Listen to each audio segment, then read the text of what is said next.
him again. Why? There's no need. There's no need for that. Whatever. Welcome back to this week's episode. Not a lot to talk about because summer break, there's no F1, Club World Cup just wrapped up, and there's nothing much really going on besides Indycar. So, guess what this week's episode is gonna be about? No, I'm just kidding. But that is gonna be a big part in this week's episode.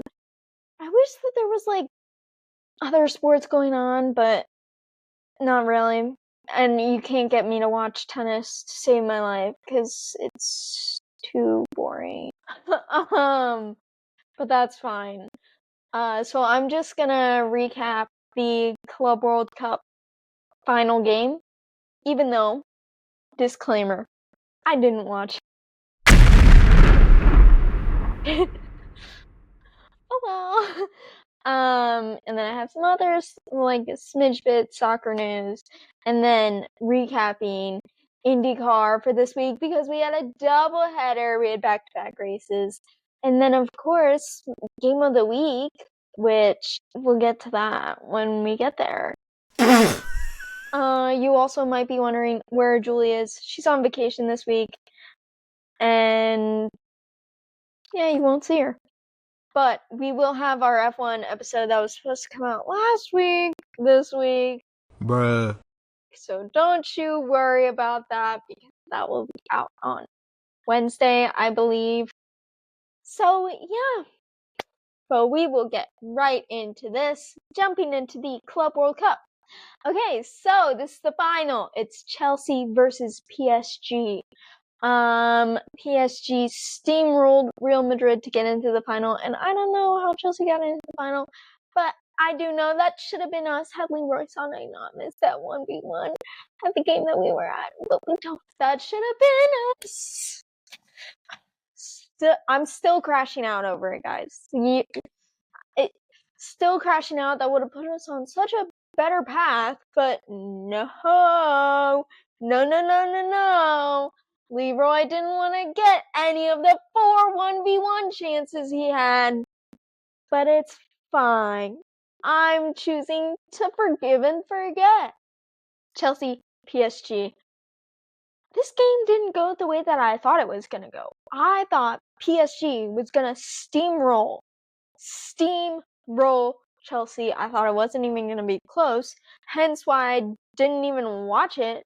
But here we are, and Chelsea's up 3-0 at halftime. Like, no way! But it happened, let me just tell you. And I was like, hey, yo, wait. But, yeah, it happened. Because Cole Palmer scored twice within the opening 30 minutes of the game. And then João Pedro scored their last goal as well. So they were up 3-0. And then, in the 86th minute, PSG's midfielder, João Neves, got a red card because he pulled someone's hair. And I know who that someone is, but I don't like that person. So, if you really want to know who it is, look it up. Because I'm still salty about the Euros. But anyways, so it finished 3-0 in favor of Chelsea, and Trump was there as well, so okay. But in other soccer news, so Malik Tillman's move to Bayer Leverkusen is official. We got a 5-year deal, and the transfer fee was 35 million euros, which is roughly the equivalent of 41 million US dollars. I know Julie would be crying if she read that, but yeah, so I think it's a good move overall for Malik. I just don't want Leverkusen fans to like crucify him because he's not Florian Wirtz. Let's put it that way. He's his own type of midfielder, and you need to put the belief in him and confidence so he will do well. He will flourish. But that won't happen if you constantly compare him to Wirtz. So let's just not do that. Stopping that propaganda right now. We're not doing that. I don't support that. I want Malik to do good leading up to the World Cup this summer. Or next summer. Bet. Also, Crystal Palace, Chris Richards, no longer playing in the Europa League. They got demoted to Europa Conference after UEFA ruled on multi-club ownership. I don't know a good way to word that, but yeah, so they got demoted. But at least it's still European competition. I mean, it's probably not the level that I would like to see my starting center back be playing at, but it's okay because they're still in the Premier League and he'll be facing some good opponents this upcoming season, hopefully preparing him for the World Cup again. Can you tell I'm a little bit stressed out about that? A little bit. I don't really have any other big soccer news. I wish I had more, but honestly, Bayern's not doing a lot, so which kind of considering Musiala just got injured and we haven't signed anyone to replace him, so I hope you can see the pain in my eyes. But, yeah, I don't. We need a prayer right now for the team because, oh my goodness, I'm so nervous for this upcoming season. And our 4 attackers, 2 of them probably shouldn't even be playing. Okay, the one definitely should not be playing. The other one, I'm kind of like, but really, our attack is Harry Kane and Michael Olise and a smidge bit of Kingsley Coman, but we have like no number 10. Anyways, so I'm gonna wrap that up and we're gonna go over to IndyCar because there was no F1 this week and I already said about it. But IndyCar had 2 races. They had a doubleheader. They were both in Iowa and it was on an oval. So it got a little bit boring, I'm not gonna lie. Did I watch? Yeah. Did I laugh when what's his face? Herta. Colton Herta. Did I laugh when his left front no, his right front tire like combusted? Absolutely. It wasn't really a good day for the Andrettis overall because it seemed like each of them had a front right tire. Well, maybe it's just the front tires. Combustion. But yeah, they didn't have a good day. Either race. Let's just put it that way. But you know who did have a good race? My boy Pato. Pato had a very good race for race 1. Honestly, I was texting Julie and I was like, you better not jinx this win right here because he has this pretty much in the bag after beating Newgarden on pit row. So hats off to the 5-car crew because I don't know how you pulled that off, but you did. And hats off to you for doing that. But literally, I was texting Julie, there was like 10 laps left. I was like, you better not jinx this because he's in the lead, so you better stop texting me. Don't text me back until I text you that he's won. And he did, followed by Joseph Newgarden in 2nd and Will Power in 3rd, Scott McLaughlin in 4th, Alex Palou in 5th, Christian Rasmussen in 6th, Connor Daly in 7th, Santino Ferrucci in 8th, Marcus Armstrong in 9th, and Scott Dixon rounding out the top 10. So this was the first win for Chevy and Arrow McLaren this season. So I was celebrating. We got to see Pato bring on his Mexican sombrero hat, whatever you want to call it. So that was nice to see finally. It only took 12 races, but besides the point. And then Scott McLaughlin was the biggest mover, P27, which is last place, to P4. I'm telling you, I was watching him drive and I was like, you go, Scott. You go. Like, it was crazy. I didn't expect, don't get me wrong, Scott's a great driver. But I was not expecting him to be able to pull off all these moves to get up into P4. And he pulled it off. So, yeah, crazy. But shout out to Scott, because also he was able to complete 10,000 laps in his IndyCar career. Unfortunately, that was brought short today in race 2 when he collided with Dev DiFrancesco, or whatever his last name is. But yeah, unfortunate. So yeah, that's race 1. And race 2 was today.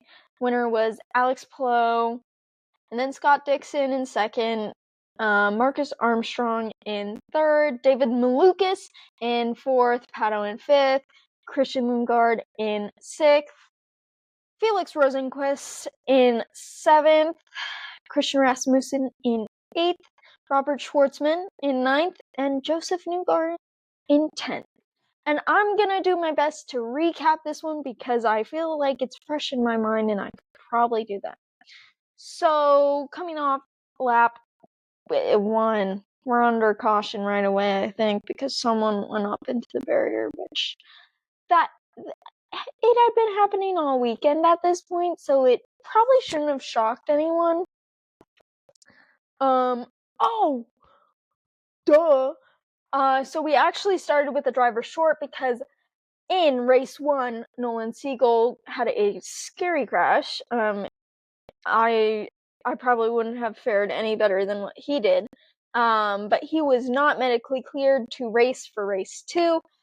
It came out that he had a mild concussion because of it, and let me tell you, I watched him get out of the car and I was like, he is not okay. Get him to the medical thing ASAP because he just didn't look great, and I feel bad for him because it's Nolan, and how can you hate Nolan? I mean, come on, guys. But yeah, so he didn't race for race 2. We'll see how soon he gets cleared. It's not looking likely that he's gonna race next weekend, so yeah. But Joseph Newgarden. Oh, no, I'm recapping. But yeah, so where was I? Oh, Scotty McLaughlin. He got taken out really early on in the race, collided with Dev. But then Kyle Kirkwood had issues. Colton Herta did the same thing that happened to Kyle. And then Erickson, I want to say. Shoot, I don't have the race recap in front of me. Another Andretti also. It just wasn't looking good, and then Joseph Newgarden's strategy wasn't really on. He came into the pits, and then a caution came out. So then he cycled like all the way back down to 10th, but then he came back through the field. But then he had to pit again because apparently Honda has better mileage than Chevy this season, and that went to the advantage of Alex Palou. But that meant that Newgarden pitted twice. He had to, well, more than everyone else did. Not twice more, but he had to pit more frequently because the fuel just wasn't there in his car. So that's unfortunate for him. I think that pretty much like messed up his race. But then towards the end of the race, when I think it was Herta that caused the last caution, but he had literally pitted like a lap or 2 before it came out. So that didn't work in his favor, but it did give Palou and Dixon and all those guys a free pit stop essentially. So, but yeah, so Newgarden finished in 10th. But gotta talk about Schwartzman because this was his best finish overall this season, and he's a rookie. Although he did take pole earlier at the Indy 500, he didn't really convert that, but that's fine. So this is his best finish in a race. And then Newgarden, fun fact, has led at the Iowa track for over 2,000 laps, which is just crazy. 2,000 laps. Wow, I think I did that backwards. The motion, but that's fine. We don't have to talk about that. But that's just crazy to me. But maybe he's been racing for longer than I think, because the race is a 275 laps. So that's what? Hold on, let me look this up. 2,000 divided by 275.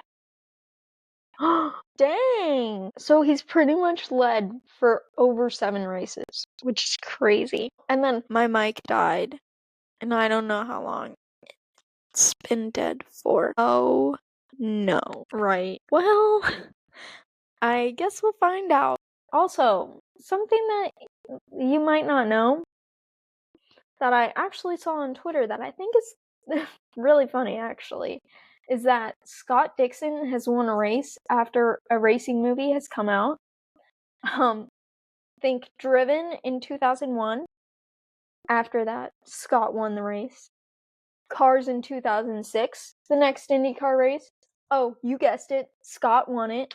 And then Rush in 2013. Guess who? Scott Dixon again. And now, after the F1 movie's released, guess who won the IndyCar race? That's right, your boy Scott Dixon. Crazy. Just crazy. I don't know. If I was on Scott's team, I'd be calling people and I'd be like, can you make more racing movies? Maybe they could even make an IndyCar movie. That's all I'm saying. That's all I'm saying. But the standings for IndyCar, so Alex Palou is still in first with 515 points, followed by Pato in second with 386, and then Scott Dixon in third with 342 points, then Kyle Kirkwood in fourth with 335, and Christian Lundgaard rounding out the top 5 with a perfect 300 points. So, yeah, that's your top 5. I really hope that someone will close in on Palou and, like, take it to him, or maybe, like, I don't know, have a back marker crash into him. What? You didn't hear that? I didn't say anything. But, yeah. I mean, there's 5 races left, so you just never know what's gonna happen, but, yeah. So, I really hope that this week's episode comes together for you guys, since both of my mics died, and I don't know how this is gonna look edited. Hopefully you can understand what I'm saying. I don't know, guys. I can't do this. But don't forget to leave a like, subscribe, comment, turn on your post notifications, and check out the links in the description to our other social media pages. I know I try and get on and post something for you guys to at least look at throughout the week, but we'll see what it is this week for you guys, especially with my mic. I'm so sorry. I'm normally not this bad, but both of them are dead. But that's besides the point. I hope you enjoyed it. And I want to do something fun for you guys soon, so, like, I don't know, leave it in the comments what's, like, a fun video idea that you would like for us to do, or even just, like, one of us to do. Just because I think we need something to, like, spice up the channel a little bit, you know? I think we need to do something fun, but I don't know what we should do. So let us know in the comments, but be ready for F1 on Wednesday.